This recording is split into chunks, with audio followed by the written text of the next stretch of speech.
आंखों का था कसूर न दिल का कसूर था। आंखों का था कसूर न दिल का कसूर था। आया जो मेरे सामने मेरा गुरूर था।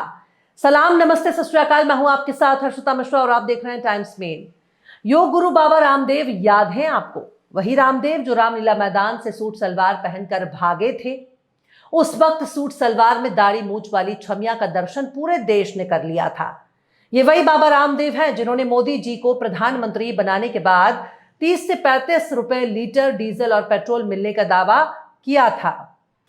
खैर, इतना सस्ता तेल हमें तो आज तक नहीं मिला, पर किसी दर्शक को मिला हो तो जरूर बताना। ये वही बाबा रामदेव हैं जो पूरे देश को अनुलोम विलोम कराते रहे और आटा तेल सत्तू का पूरा कारोबार खड़ा कर लिया। ये वही बाबा रामदेव हैं जिनके घी में मिलावट पाई गई, जिनके आंवले के जूस में मिलावट पाई गई, जिन्होंने शहद में चीनी का शीरा मिलाया, जिनकी दवाइयां फर्जी पाई गई, जिनके प्रोडक्ट विदेशों में बैन हो गए, जिनके फर्जीवाड़े के किस्से अदालतों तक पहुंच गए। अगर रामदेव मोदी जी और भाजपा के करीबी ना होते तो इनका क्या हाल होता, इस बारे में कोई नहीं जानता। अगर रामदेव के पास इतना ज्ञान है तो इसको एम्स में बैठना चाहिए था। जिनके दावे को सुनकर बड़े बड़े रोगी कह रहे होंगे, अगर ये इतना ही बड़े रोग दूर करने वाले संत हैं तो इनको अमेरिका वाले पकड़कर क्यों नहीं ले गए? अदालत में नाक रगड़कर माफी मांगने वाले रामदेव अभी भी अपनी हरकतों से बाज नहीं आ रहे हैं। सुप्रीम कोर्ट से फर्जी विज्ञापन के मामले में 90 डिग्री पर झुककर माफी मांग चुके हैं, पर इनको अभी भी शर्म नहीं आने वाली। पैसे के लिए कुछ भी कर सकते हैं, डॉक्टरों का मजाक उड़ा सकते हैं, मरीजों का मजाक उड़ा सकते हैं, फर्जी विज्ञापन अखबारों में छपवा सकते हैं, गधे का दूध और गधे का प्रचार कर सकते हैं, पर 2 दिन के भीतर इनके लिए ऐसे ऐसे मुसीबत के बादल टूट पड़े हैं जिन्हें देखकर मन में यही सवाल उठ रहा है कि इस बाबा ने और कितने कांड कर रखे हैं जिनके बारे में कोई नहीं जानता, जो धीरे धीरे खुल रहे हैं। पर अब तो रामदेव और उनके चेले चपाटी को गिरफ्तार करने के लिए बकायदा अरेस्ट वारंट जारी हो चुका है। पर बात सिर्फ यहीं तक सीमित नहीं है। रामदेव के खिलाफ एक च्यवनप्राश कंपनी ने केस दर्ज कर रखा है। उस मामले में भी शायद रामदेव को माफी मांगनी पड़े, क्योंकि देश की हर अदालत रामदेव पर मेहरबान तो नहीं हो सकती। आखिर किसने जारी कर दिया रामदेव के खिलाफ अरेस्ट वारंट? आखिर कैसे दूसरों को फर्जी बताना पड़ा महंगा? आखिर कैसे सत्यवादी बनने के चक्कर में झुटलर बन गए रामदेव? बताएंगे आपको और भी बहुत कुछ। लेकिन आप अगर हमारे चैनल पर नए हैं और पहली बार हमारी वीडियो को देख रहे हैं तो हमारे चैनल टाइम्स मेल को सब्सक्राइब कर लें, वीडियो को लाइक कर दें और बेल आइकन का नोटिफिकेशन बटन भी प्रेस कर दें, ताकि बिना देरी हमारी हर खबर आपको मिलती रहे। लौटते अब खबर की तरफ। इस वक्त पूरे देश को आयुर्वेद का चूरन चटाने वाले रामदेव को उत्तर से दक्षिण की ओर दौड़ लगाने की नौबत आ गई है। आयुर्वेदिक दवा के बारे में भ्रामक दावा करने पर बाबा रामदेव और उनके दिव्य फार्मेसी की मुश्किलें बढ़ गई हैं। केरल की एक अदालत ने अंग्रेजी और मलयालम समाचार पत्रों में भ्रामक विज्ञापन जारी करने के एक मामले में इनके खिलाफ जमानती वारंट जारी किया है। यह वारंट दिव्य फार्मेसी और उसके सह संस्थापक बाबा रामदेव और इस कंपनी के मैनेजिंग डायरेक्टर बालकृष्ण के खिलाफ है।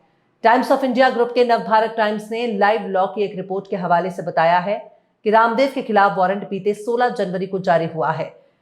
ये पलक्कड़ के प्रथम श्रेणी न्यायिक दंडाधिकारी के कोर्ट ने जारी किया है। इस मामले में 1 फरवरी 2025 तारीख मिली है।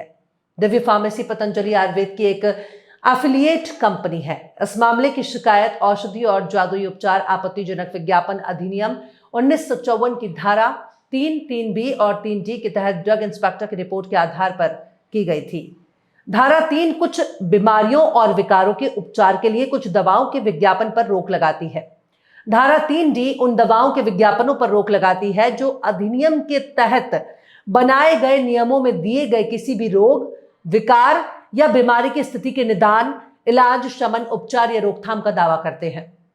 इस मामले में दिव्य फार्मेसी को पहला आरोपी बनाया गया है। इसमें आचार्य बालकृष्णन को दूसरा आरोपी बनाया गया है और इसके साथ ही मामले में बाबा रामदेव तीसरे आरोपी बनाए गए हैं। इनके खिलाफ केरल के कोझिकोड जिले में भी इसी तरह का मामला लंबित है। हालांकि इनकी यह हरकत ऐसे वक्त में सामने आई है जब सुप्रीम कोर्ट ने राज्यों और केंद्र शासित प्रदेशों को चेतावनी दी थी कि वो कानून के विपरीत भ्रामक विज्ञापनों और चिकित्सा दावों के खिलाफ कार्रवाई करने में विफल रहने पर अवमानना कार्यवाही शुरू करेगा। इसके बाद वारंट जारी किया गया था। सर्वोच्च न्यायालय आधुनिक या एलोपैथिक चिकित्सा को निशाना बनाने वाले भ्रामक दावों और विज्ञापनों के बारे में भारतीय चिकित्सा संघ द्वारा दायर याचिका पर सुनवाई कर रहा था। एलोपैथी जैसे आधुनिक चिकित्सा प्रणालियों के खिलाफ भ्रामक विज्ञापन प्रकाशित करने के लिए पतंजलि आयुर्वेद उत्पाद सुप्रीम कोर्ट की जांच के दायरे में था, लेकिन बाद में कोर्ट ने पतंजलि आयुर्वेद को ऐसे भ्रामक विज्ञापन प्रकाशित करने के लिए अवमानना नोटिस जारी किया जो एलोपैथी का अपमान करते हैं और कुछ बीमारियों के इलाज के बारे में झूठे दावे करते हैं। बाबा रामदेव, आचार्य बालकृष्ण और पतंजलि आयुर्वेद ने सार्वजनिक रूप से मांग कर चुके हैं और सुप्रीम कोर्ट ने काफी मशक्कत के बाद उनकी माफी को कबूल कर लिया था। बाद में उनके खिलाफ अवमानना के मामले बंद कर दिए थे। पर बात सिर्फ यहीं पर खत्म नहीं हो जाती है। डाबर कंपनी ने भी इनके खिलाफ केस दर्ज कर रखा है। डाबर ने इनको हाईकोर्ट तक घसीट रखा है और बकायदा रामदेव को आदतन अपराधी बताकर इनके विज्ञापन पर रोक लगाने की मांग कर चुका है। बीते महीने से पता चला है कि मशहूर कंपनी डाबर ने बाबा रामदेव की पतंजलि के खिलाफ दिल्ली हाई कोर्ट का दरवाजा खटखटाया है और उसके उस विज्ञापन पर रोक लगाने की मांग की है जिसमें उनके च्यवनप्राश के खिलाफ पतंजलि आयुर्वेद ने अपमानजनक विज्ञापन चलाने के इल्जाम लगाया है। अपनी याचिका में डाबर ने कहा कि पतंजलि आयुर्वेद उसके च्यवनप्राश के खिलाफ अपमानजनक विज्ञापन चला रही है। याचिका में डाबर ने पतंजलि को तुरंत अपमानजनक विज्ञापन चलाने से रोकने के लिए आदेश देने की मांग की, जिसके बाद डाबर की अर्जी पर जस्टिस मनी पुष्कराणा ने संबंधित पक्ष को नोटिस जारी किया है और अंतरिम आदेशों पर विचार करने के लिए जनवरी के अंतिम सप्ताह में मामले की सुनवाई के लिए सूचीबद्ध करने का निर्देश दिया है।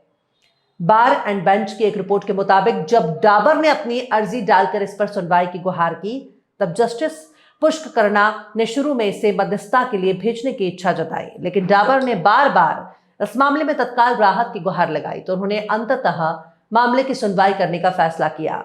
डाबर की ओर से पेश सीनियर वकील कपिल सिब्बल ने कहा कि पतंजलि आयुर्वेद एक आदतन अपराधी है। इसके साथ ही उन्होंने इस साल की शुरुआत में पतंजलि के खिलाफ दर्ज अवमानना याचिका में सुप्रीम कोर्ट के आदेशों का भी उल्लेख किया, जिसमें पतंजलि, बाबा रामदेव और आचार्य बालकृष्ण ने अखबारों में लिखित माफीनामा छपवाया था। डाबर ने अपनी अर्जी में कहा कि वो पतंजलि आयुर्वेद के संस्थापक स्वामी रामदेव के एक विज्ञापन से व्यथित हैं, जिनमें वो कहते हैं जिनको आयुर्वेद और वेदों का ज्ञान नहीं, चरक, सुश्रुत, धन्वंतरी और च्यवन ऋषि की परंपरा में असली च्यवनप्राश कैसे बना पाएंगे, यानी ये बताते हुए कि केवल पतंजलि स्पेशल च्यवनप्राश ही असली और प्रमाणिक है और बाजार में बाकी के नजर आने वाले च्यवनप्राश के निर्माताओं को इस परंपरा के बारे में कोई जानकारी नहीं है और परिणाम स्वरूप वे सभी नकली और साधारण हैं। कपिल सिब्बल के अनुसार अन्य च्यवनप्राश को साधारण कहना यह दर्शाता है कि वे घटिया हैं। उन्होंने कहा कि बाबा रामदेव की पतंजलि का विज्ञापन च्यवनप्राश की पूरी श्रेणी को अपमानित करता है, जो एक पुरानी आयुर्वेदिक दवा है। सिब्बल ने ड्रग्स और कॉस्मेटिक्स एक्ट का हवाला देते हुए कहा कि सभी च्यवनप्राश को प्राचीन आयुर्वेदिक ग्रंथों में उल्लेखित विशिष्ट फॉर्मुलेशन और अवयवों का पालन करना चाहिए, जिससे साधारण च्यवनप्राश की धारणा भ्रामक और डाबर जैसे प्रतिस्पर्धियों के लिए हानिकारक है, क्योंकि इस सेगमेंट में 61.6% बाजार की हिस्सेदारी डाबर की है। कपिल सिब्बल ने यह तर्क भी दिया कि पतंजलि का विज्ञापन न केवल उपभोक्ताओं को गुमराह कर रहा है बल्कि अन्य ब्रांडों को बदनाम भी कर रहा है, क्योंकि उनके विज्ञापन से यही संदेश जा रहा है कि सिर्फ उन्हीं के पास च्यवनप्राश बनाने का सही ज्ञान और आवश्यक तरीका है, बाकी सभी इस मामले में अनाड़ी और दोयम दर्जे के उत्पादक हैं। खैर, रामदेव को डाबर के मामले में इसी महीने में अपना जवाब दाखिल करना होगा। हो सकता है कि फिर 90 डिग्री में झुककर उनको माफी मांगनी पड़े, पर इतना तो साफ है कि उनको दिक्कत बहुत होने वाली है। और इतना भी साफ नजर आ रहा है, इन्होंने न सिर्फ आयुर्वेद का नाम खराब किया बल्कि योग को भी बदनाम कर दिया, जो खुद के मुनाफे के लिए कोई भी झूठ बोल सकते हैं। बहरहाल, चलते चलते आखिर में अशर हाशमी ने भी क्या खूब फरमाया है, तीरा गुरूर झुक के जब मिला मेरे वजूद से, तीरा गुरूर झुक के जब मिला मेरे वजूद से, न जाने मेरी कमतरी का चेहरा क्यों उतर गया। फिलहाल इस खबर में बस इतना ही। इस खबर को आप हमारे साथी शम्स तबरेज़ की कलम से सुन रहे थे। आपको कैसा लगा कमेंट बॉक्स में जरूर बताइए। वीडियो पसंद आए तो लाइक करें। हमारे यूट्यूब के वीडियो लिंक को फेसबुक, ट्विटर, व्हाट्सएप पर अपने रिश्तेदार, यार, दोस्तों को भी शेयर करें और बेबाक, निष्पक्ष, स्वतंत्र पत्रकारिता को सपोर्ट करने के लिए आप हमारे चैनल टाइम्स मेल को जरूर से सब्सक्राइब करें और हाँ, बेल आइकन की घंटी वाली बटन को भी आप जरूर से दबा दें ताकि आपको हमारे आने वाले नए वीडियो की नोटिफिकेशन फौरन ही मिल जाए। फिर मिलते हैं किसी और वीडियो में एक नई खबर के साथ। हर्षिता मिश्रा को दीजिए इजाजत। जय हिंद। तो देख लिया आपने हमारे इस वीडियो को। हमें उम्मीद है कि आपने हमारे वीडियो को लाइक किया होगा और दूसरों को भी शेयर किया होगा।